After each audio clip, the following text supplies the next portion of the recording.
آج میں ابراہیم علیہ السلام کی وہ واقعہ سنانے جا رہی ہوں جس میں ابراہیم علیہ السلام نے اپنے اکلوتے بیٹے کو اللہ کی راہ میں قربان کرنے کے لیے راضی ہو گئے تھے۔ وہ بیٹا جو انہیں زندگی بھر دعائیں مانگنے کے بعد ملا تھا۔ اللہ تعالیٰ کو ابراہیم علیہ السلام کی یہ ادا اتنی پسند آئی کہ اللہ تعالیٰ نے آنے والی ساری نسلوں کے لیے قربانی کرنا واجب کر دیا۔ تو چلیے جانتے ہیں ابراہیم علیہ السلام کا یہ حیرت انگیز واقعہ۔ ابراہیم علیہ السلام نے خواب میں دیکھا کہ وہ اسماعیل علیہ السلام کو ذبح کر رہے ہیں۔ ان کی نیند کھل گئی۔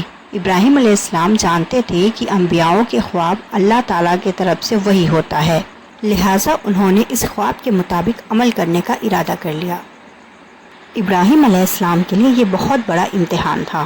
اگلے دن ابراہیم علیہ السلام اٹھے اور اپنی بیوی حاجرہ کو کہا کہ ہمارے بیٹے اسماعیل کو نہلا کر اچھی طرح تیار کر دیجیے۔ ابراہیم علیہ السلام کی بیوی حاجرہ نے اپنے بیٹے کو بہت اچھے سے نہلا کر خوشبو لگا کر تیار کر دیا۔ ابراہیم علیہ السلام اپنے بیٹے کو لے کر ایک پہاڑ کی طرف روانہ ہو گئے۔ ابراہیم علیہ السلام یہ تکلیف بھرا فیصلہ کر چکے تھے کہ وہ اپنے بیٹے کی قربانی دیں گے، پر شیطان کو کیسے منظور ہوتا کہ کوئی اللہ کی اطاعت کرے؟ تو شیطان بھی اپنے کام پر لگ گیا۔ وہ سیدھا ابراہیم علیہ السلام کی بیوی حاجرہ علیہ السلام کے پاس ایک بزرگ کی شکل میں گیا اور ان سے کہا کہ ابراہیم تمہارے بیٹے کو کسی دعوت پہ نہیں بلکہ اسے قربان کرنے کے لیے گئے ہیں۔ یہ سن کر حضرت حاجرہ بہت حیران ہوئی اور وہ سمجھ گئی کہ یہ ضرور اللہ کا حکم ہوگا۔ انہوں نے شیطان سے کہا کہ اگر اللہ نے ابراہیم کو ایسا کرنے کا حکم دیا ہے تو یہ ہماری خوش قسمتی ہے۔ یہ تو میرا ایک بیٹا ہے، اگر اسماعیل کے جیسے 1000 بیٹے بھی ہوتے تو میں خوشی خوشی اللہ کے راہ میں اسے قربان کر دیتی۔ سوچئے ایک ماں کے لیے یہ کہنا کتنی بڑی بات ہے۔ جب شیطان حضرت حاجرہ کو بھڑکانے میں ناکامیاب ہو گیا تو سیدھے ان کے بیٹے اسماعیل علیہ السلام کے پاس گیا اور کہنے لگا کہ تمہارے بابا تمہیں کسی دعوت میں نہیں بلکہ تمہیں مارنے کے لیے لے کر جا رہے ہیں۔ جواب میں اسماعیل علیہ السلام نے کہا کہ اگر یہ اللہ کا حکم ہے تو میرے لیے اس سے بڑی کیا خوش نصیبی کی بات ہو سکتی ہے کہ میں اللہ کی راہ میں قربان ہو جاؤں۔ یہاں بھی جب شیطان ناکامیاب ہو گیا تو وہ ابراہیم علیہ السلام کو بھڑکانے کی کوشش کرنے لگا کہ تمہیں یہ بیٹا اتنی منتوں سے ملا ہے، اگر تم نے اسے قربان کر دیا تو بڑھاپے میں تمہارا سہارا کون بنے گا؟ اور اللہ نے تمہاری یہ قربانی بھی قبول نہیں کری تو تمہارا کتنا بڑا نقصان ہو جائے گا۔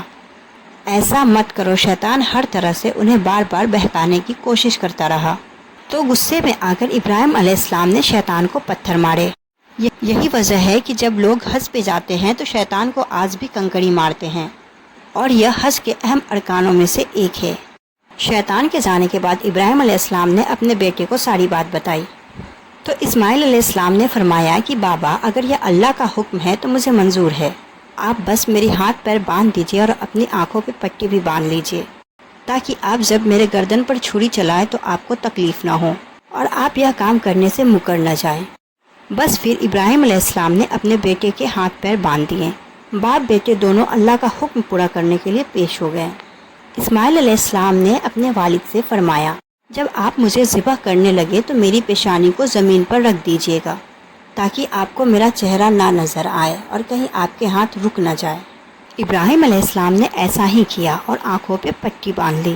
اب انہوں نے چھری پکڑ کر گردن پر چلا دی لیکن چھری نے گردن نہ کاٹی۔ ابراہیم علیہ السلام نے زور لگایا تو انہیں ایک دمبے کی آواز آئی۔ ابراہیم علیہ السلام نے حیران ہو کر اپنی پٹی کھولی تو دیکھا کہ ایک دمبا کٹا ہوا ہے اور اسماعیل علیہ السلام دور کھڑے مسکرا رہے ہیں۔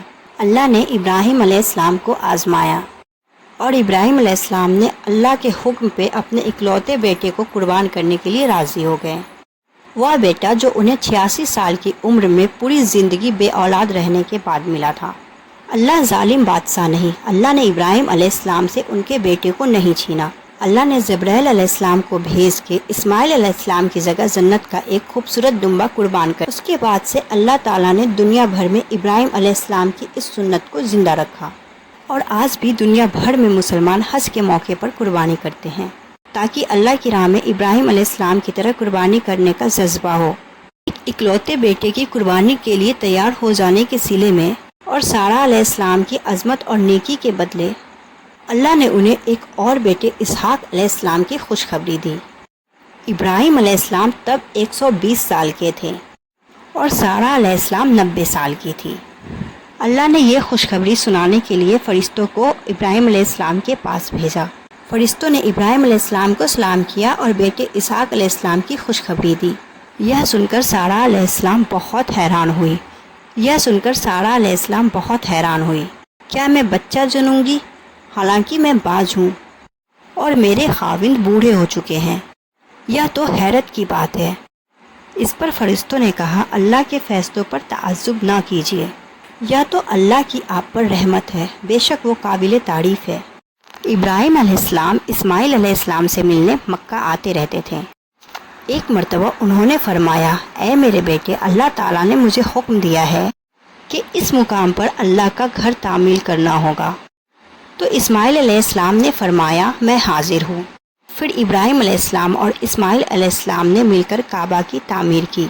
جب وہ بیت اللہ کی بنیادوں کو بلند کر رہے تھے تو دعا مانگ رہے تھے، اے ہمارے رب، ہماری محنتوں کو قبول فرما، تو دعا کو سننے والا اور جاننے والا ہے، اور ہمیں اپنا فرما بردار بنا، ہماری اولاد میں سے بھی ایک فرما بردار گروہ بنا، اور ہمیں عبادت کا طریقہ سکھا اور ہم پر رجوع فرما، کیونکہ تو ہی توبہ قبول کرنے والا اور رحم کرنے والا ہے۔